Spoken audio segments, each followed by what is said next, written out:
جدو ایک کلام آیا نا انہاں کلاماں پیچھے چھڑ کے اللہ تعالیٰ نے قرآن پاک کو اور مزید عظمت والا بنا چڑیا. اللہ اکبر کبیرہ. پھر لکھے گیا ذالک الکتاب لا ریب فیہ. نقطے دی گل ذرا غور کریا جو ذالک الکتاب لا ریب فیہ فرمایا ان دے وچ شک نہیں ہے سکدا یہ لا ریب کتاب ہر ہے تو پا گئی. سوچن والی گل بڑے دھیمے جے انداز کر چلیا وا اللہ کرے سمجھ آ جائے. سوچن والی گل ہے جیڑی کتاب مصطفیٰ دے سینے دے نازل ہوئے ان دے وچ تو شک نہیں ہو سکدا کہ اللہ تعالیٰ نے مصطفیٰ دے وچ کیویں کوئی یاد رکھیا ہوئے گا یار. اللہ تعالیٰ نے اپنے حبیب نو تے بے عیب بنا کے بھیجا ہوئے گا. اللہ تعالیٰ نے مصطفیٰ نو تے ہر عیب تو پاک کر کے بھیجا ہے. انہاں وچ تے عیب دی تو گنجائش ہی نہیں ہے اوتھے یار.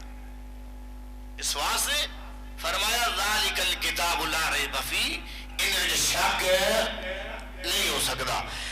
اس واسطے حضرت نعمان بن بشیر آپ فرماندے نے قرآن پاک دی عظمت شان مقام بیان کردے ہویا آپ نے فرمایا کہ سورۃ بقرہ ان دی آخری دو آیات جڑیاں نے سورۃ بقرہ دیاں آخری دو آیات جڑیاں بندہ تلاوت کردا نا گھر وچ بیٹھ کے اللہ تعالی قرآن دی اس سورت دی آخری دو آیات دا صدقہ تین دن تک نہ کوئی شیطان گھر وچ حملہ کر سکتا ہے نہ کوئی جادوگر حملہ کر سکتا ہے.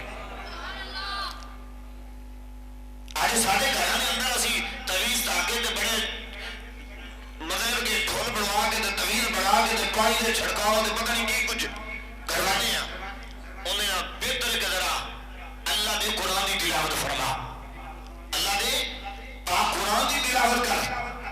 فرمایا گیا کہ او دو آیات سورۃ بقرہ دی آخری دو آیات دی تلاوت کر انشاءاللہ 3 دن تک قرآن کی برکت کی وجہ دینا نہ تے جادوگر اللہ کر سکے گا تے نہ تیرے گھر وچ شیطان کا چکر لگے گا. تو اس واسطے کرنا تلاوت یہ چھوڑ تھوڑی جی محنت کتنی ایک منٹ بھی نہیں لگنا قرآن کی تلاوت کرنے لگیا تو کر دے انشاءاللہ سب دی خیر